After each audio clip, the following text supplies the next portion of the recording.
You're watching the Bitcoin Magazine Halving live stream presented by Kraken. I'm Natalie Brunell of the Coin Stories podcast, joined by executives from leading public Bitcoin mining companies. And I want to get thoughts from all of you on how Bitcoin mining has really changed since China banned mining back in May of 2021. A lot of hash rate moved from China to the US. A lot of stranded energy in Texas got consumed. A lot of miners have raised a lot of capital, made a lot of money, and industrialized the industry. And we'll have to see what the next phase brings. But there's still 21% of mining in China.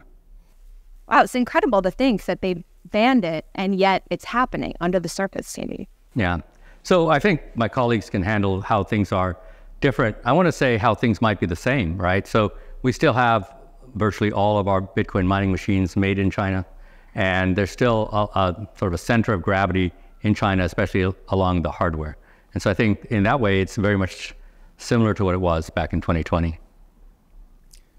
I'd say the China ban set in motion what is a very good development for the Bitcoin network overall, which is bringing the majority of hash rate to the United States. That's probably where it belongs in the long term, given our energy abundance and general respect for rule of law, rule of contract, et cetera. Yeah, so their loss is our gain. The China ban, I think also, if you look at how much hash rate moved to the US, but it also moved a lot of capital investment. It made Bitcoin take a further step into the mainstream use, which I think has helped a lot for adoption. So I think Bitcoin adoption as a whole has improved substantially because of what happened in China and everything moving over to the US at a large degree.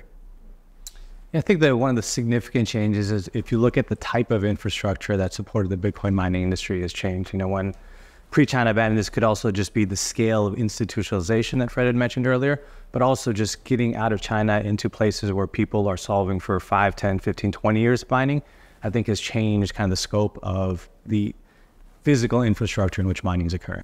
How much did it actually help decentralization? Because I know that there were some concerns before that it was so concentrated in China.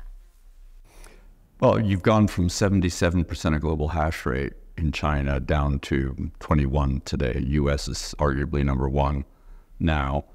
More diversity, more decentralization is better, but you still have some concentration based on the pools that mine. But I think miners, you're seeing more and more decentralization, and even the US public miners are decreasing as a percentage of the global hash rate.